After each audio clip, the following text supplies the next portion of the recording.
এই মুসলমান, আপনি কি মারা যাবেন না এক সময়? যাবেন না?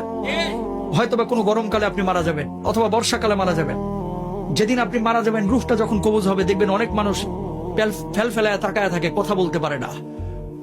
আপনি মনে করেন যে তার এখন পিপাসা লাগছে, কারণ রূহ কবজ শুরু হয়ে গেছে ভিতরে। দুনিয়ার সবচেয়ে কঠিন সময় হচ্ছে এই সময়টা, যে সময়টা মানুষের রূহটা কবজ হবে।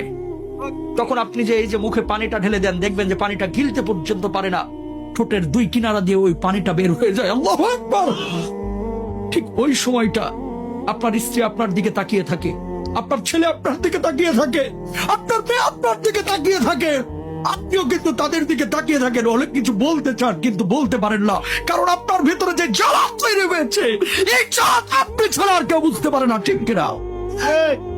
যখন মালাকুল মাউত রূহটা কবুল শুরু করে, মানুষজন যারা অপরাধী বারবার একটা কথা বলে, ও মালাকুল মাউত, এবারের মতো আমাকে ছেড়ে দাও, আমাকে নিও না, এবারের মতো তুমি আমাকে ছেড়ে দাও, আমাকে নিও না, আমাকে 10টা দিন সময় দাও, 2টা দিন সময় দাও, এই অবস্থায় আমি কবরে গেলে আমি জাহান্নামী হব, আমাকে মাফ করে দাও, আমার রূহটা এখন কবজ করো না। কিন্তু আমার আল্লাহ রাব্বুল আলামিন কি বলছেন?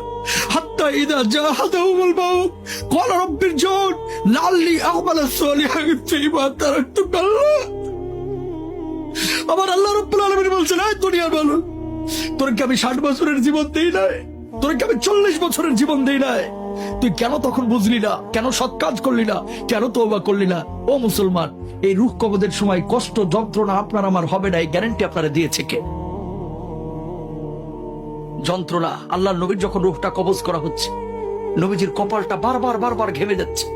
আম্মা যারা আয়েশা বলতেছেন, ইয়া রাসূলুল্লাহ, আপনার কপালটা ঘেমে যাচ্ছে কেন? আল্লাহর নবী বলছে, আয়েশা, আমার বুকের উপরে যেন উহুদ পাহাড়টা চেপে ধরা হয়েছে। আল্লাহু আকবার।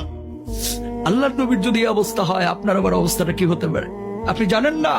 এই বাড়ি যাবে না আপনার সঙ্গে, গাড়ি যাবে না, কিচ্ছু যাবে না।